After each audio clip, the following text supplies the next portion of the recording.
Hey everyone, it's Dr. Sarah Andrews. Happy Thursday. It is a beautiful rainy day out here. So it's been raining for several days. It's kind of wet up in our fields. There's hay under a foot of water. It's crazy around here, but that's not what we're going to talk about today. So today I want to talk to you about critical reflection and why it's so important.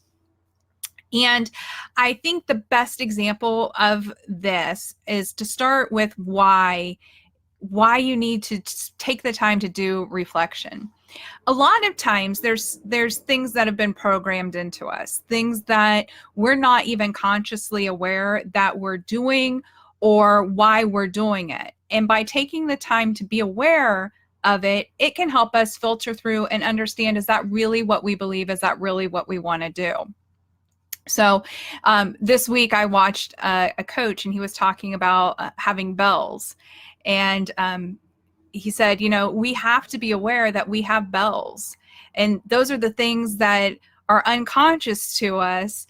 And they're the things that, if we're not aware of them, can trip us up. So you have to know what it is. And then you also have to be able to say, I have bells and I know what rings them. So what is it that makes you feel, ooh, or makes you take a step back or hesitate when you're super excited about doing something and all of a sudden you come up and you're like, oh, what's going on? Why it doesn't feel right anymore? And to really examine, what is that underlying feeling? Why do I feel that doesn't feel right? And then to be able to move forward. So what I do to help me with that and process it, because a lot of times we can't do that kind of processing inside of our brains.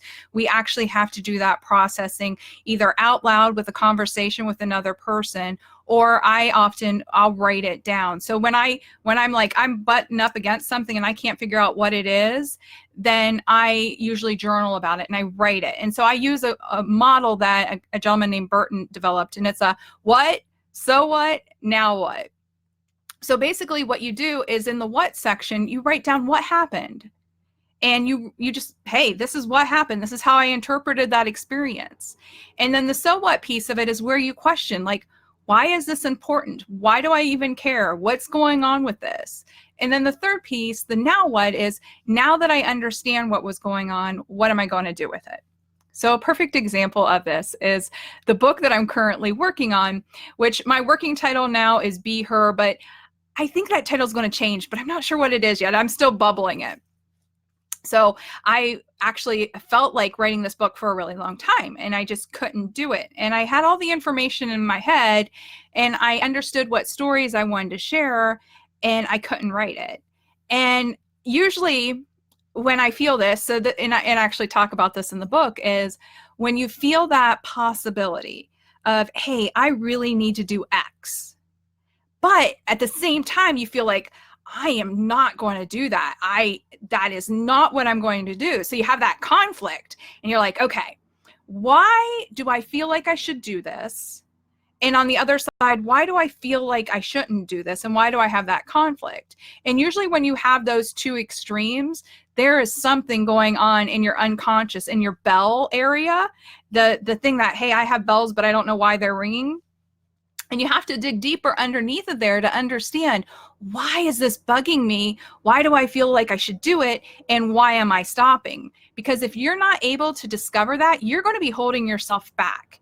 And you're going to hold yourself back from incredible things just because of that feeling, which might be a feeling that's not even, it's a real feeling, but it might not be your true feeling about something. I know that sounds confusing, but we're programmed at a very young age for what we believe in. One of the stories that I share in my book that I'm working on is that I grew up in a really strict church where women were expected to grow up, obey their husbands, have babies, and that was it. There was no opportunity for women to lead. And as I worked my way through this book, because I was having that conflict of, hey, I really feel like I should write this, and I really don't want to write this. When I started looking at what that conflict was, it was conflict from the way I grew up. And even though I've adamantly believe that women can be very successful leaders, that underneath belief that I wasn't even totally aware of was still there and still holding me back. So I bet in your life, you have something very similar. You have this underlying belief that you're not even consciously aware of that's holding you back from your greatest potential, from that thing in your life that you are meant to do, from who you're meant to be, of how you're supposed to be here in the world making a difference. And until you discover what it is and you do that kind of deep internal work to work yourself through it, you could be holding yourself back from something that's totally amazing. So what I'd like to invite you to do this week is to practice the what, so what, now what, and really try to get underneath of if there's something that you feel like, hey, I really should do this, and there's a part of you that keeps resisting it, take a look at those things and see if you can get yourself to start moving towards your next level. All right, have a great weekend, and I'll talk to you guys next Thursday.